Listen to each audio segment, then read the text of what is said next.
Now, President Obama will be back inside the White House this evening with a second chance and a second term.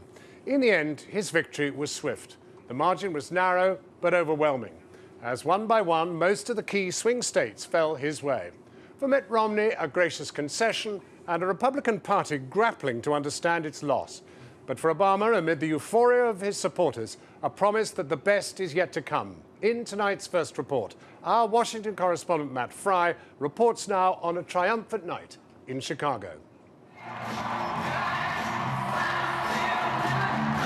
In the days and years to come, when Democrats dream of this night to remember and Republicans shudder at the thought of it, this is the image that will spring to mind.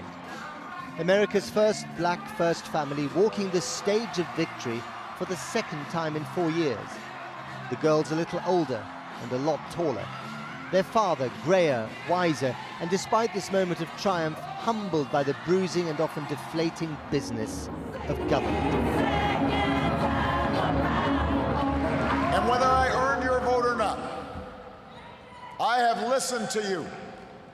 I have learned from you. And you've made me a better president. That perhaps remains to be seen. But the journey to this moment over the last year of the race and throughout the night of results tells you an awful lot about the state of America today. All right, let's take a look at the numbers, the actual numbers that are coming in two key battleground states. The two political tribes had locked horns relentlessly in the handful of battleground states, and at one point it looked like the messy history of recounts and legal challenges could repeat itself all over again. In Florida, look at this. Look at this. Mitt Romney has an advantage of 636 votes. But as the night wore on, the words "too close to call" became too redundant to utter.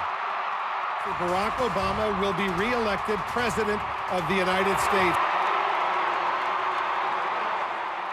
By a credible margin of 2.5 million or more votes, America had told this president, "You're far from perfect, but we like you and trust you enough to give you a second chance."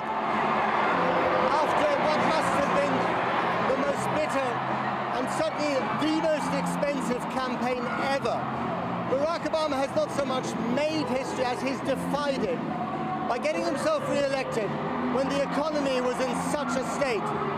He did this by creating a coalition of minorities, of Latinos, of African Americans, of gays, and of course of women, none of whom could identify with the other candidate, with the other party. Today's vote has ensured his legacy, but it has also entrenched the divisions of this country. Put simply, the Romney campaign had run out of white people, especially white, angry people. 4 more years. Go, Obama. We worked hard. We did it. This result was the triumph of demography over economics, in a nation where minorities are becoming the new majority. Barack Obama, the son of Kenya and Kansas, had understood this as instinctively as Mitt Romney had been oblivious to it. It doesn't matter who you are, or where you come from, or what you look like, or where you love. It doesn't matter whether you're black or white, or Hispanic, or Asian, or Native American, or young or old, or rich or poor, able, disabled, gay or straight.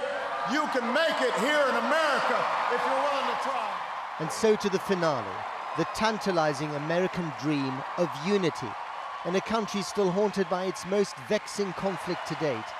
Not Iraq, Afghanistan or Vietnam, but a civil war 150 years ago. Because we are not as divided as our politics suggests. We're not as cynical as the pundits believe. We are greater than the sum of our individual ambitions, and we remain more than a collection of red states and blue states. We are and forever will be the United States of America. So much for the dream. The reality is one of two Americas divided by a common language. I'm really scared of the Republican agenda, and I would like to push it back as far as You just won the election. I know, it's good, but it's like I just got a load off my shoulder, but I can still feel the soreness. speaks for women, he speaks for gays, he speaks for other minorities, the Latinos, he speaks for everyone. And the other side, did they speak for them? No. If you look at this crowd, you'll see how great it is and how great this diversity is, and I think that that's what the president stands for. The new America has beaten the old America to the finishing line. Nostalgia for an impossible past has been put in its place for now, and he's been liberated from the need for re-election. But if he can't get the losers to work with the winners and steer the country clear of its many cliffs, he will never move from the footstool of politics to the pedestal of history. Matt Fry, Channel 4 News, Chicago.